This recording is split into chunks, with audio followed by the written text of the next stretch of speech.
Even the smallest gestures make a difference in our performances. So what if we slip up?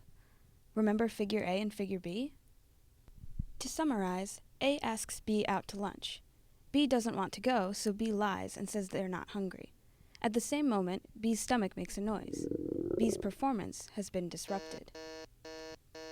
Let's break it down Goffman style.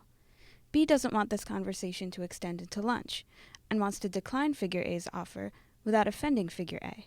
So B says, I'm not hungry, maybe some other time. Unfortunately, B's performance is betrayed by B's own bodily functions. Goffman calls these interruptions unmeant gestures.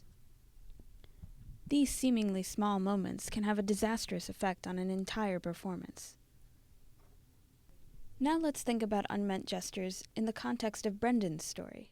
So the other night I was out with some friends and, I hadn't seen them for a while, but one of my friends just was constantly looking at her phone, like checking her status update or something.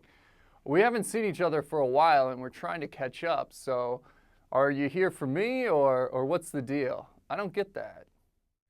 So Brendan wants to know what the deal is with his friend's behavior. Why does she keep texting?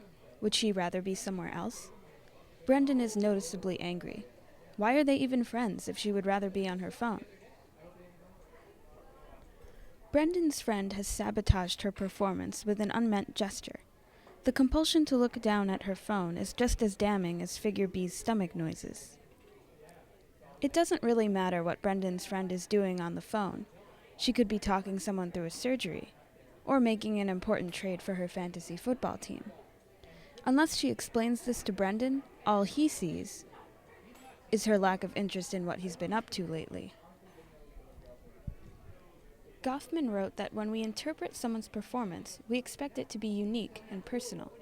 This expectation goes double for friends. Brendan meets up with his friend. This is the given. The given signals that she wants to hang out with him. Her unmeant gesture is the given off, which in this case is contradictory to the given. You could argue that we don't know the friend's intentions. She could be using this unmeant gesture in order to break off her friendship with Brendan. Brendan might even call her out on it.